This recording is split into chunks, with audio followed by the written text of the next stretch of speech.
জুলাই গণহত্যা মামলায় নিজের দায় স্বীকার করে রাজসাক্ষী হওয়ায় শর্ত সাপেক্ষে সাবেক আইজিপি চৌধুরী আবদুল্লাহ আল মামুনকে ক্ষমা করে দিয়েছেন আন্তর্জাতিক অপরাধ ট্রাইব্যুনাল।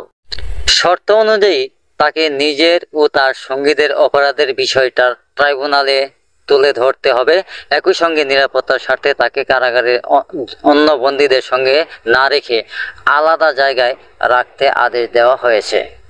এই বিষয়ে ট্রাইব্যুনালের আদেশের লিখিত অনুলিপি শনিবার প্রকাশ করা হয়েছে। গত 10 জুলাই ট্রাইব্যুনাল এই আদেশ দিয়েছিলেন। অভিযুক্ত চৌধুরী আবদুল্লাহ আল মামুন কাঠগড়ায় উপস্থিত ছিলেন এবং বাকি 2 অভিযুক্ত পলাতক। অভিযুক্ত চৌধুরী আবদুল্লাহ আল মামুনকে অভিযোগ গঠনের পর ব্যাখ্যাটি পরে শোনানো হয় এবং তারপর তাকে জিজ্ঞাসা করা হয় যে তিনি দোষ স্বীকার করবেন কিনা। তিনি দোষ স্বীকার করেছেন এবং বলেছেন যে তিনি অপরাধের সঙ্গে সম্পর্কিত সমস্ত পরিস্থিতি এবং সংশ্লিষ্ট সব ব্যক্তির বিষয়ে অপরাধ বা সহায়তাকারী পূর্ণাঙ্গ ও সত্য প্রকাশ করতে চান। তার আইনজীবী একটি আবেদন দাখিলের মাধ্যমে অভিযুক্তকে ক্ষমা করার জন্য আবেদন করেছেন। প্রধান প্রসিকিউটর অভিযুক্তকে ক্ষমা করার প্রস্তাবে সম্মত হন এ শর্তে যে তিনি উপরোক্ত পরিস্থিতি পূর্ণাঙ্গ এবং সত্য প্রকাশ করবেন, কারণ এ ধরনের প্রকাশ অপরাধের বিচারের জন্য সহায়ক হবে। উপরোক্ত পরিস্থিতির পরিপ্রেক্ষিতে ট্রাইব্যুনাল অভিযুক্ত চৌধুরী আবদুল্লাহ আল মামুনকে ক্ষমা করাকে অভিযুক্ত বলে মনে করেন এবং সেই অনুযায়ী তাকে ক্ষমা করা হয়েছে।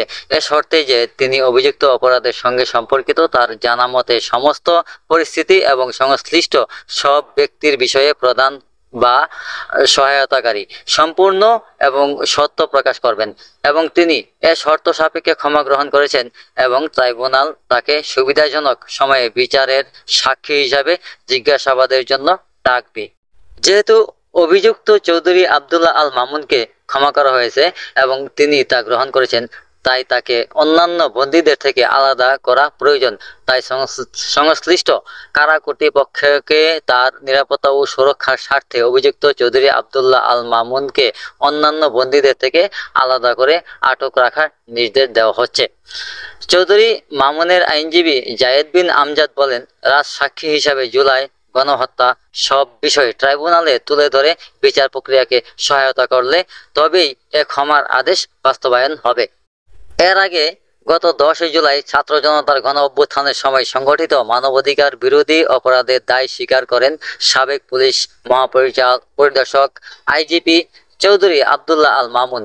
ওই দিন তিনি আন্তর্জাতিক অপরাধ ট্রাইব্যুনালে বলেছেন, জুলাই আগস্টে আন্দোলন চলাকালে আমাদের বিরুদ্ধে গণহত্যা সংগঠনের যে অভিযোগ আনা হয়েছে তা সত্য।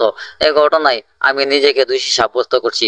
আমি রাজসাক্ষী হয়ে জুলাই আগস্ট আন্দোলন চলাকালে যে অপরাধ সংগঠিত হয়েছে তার বিস্তারিত আদালতে তুলে ধরতে চাই।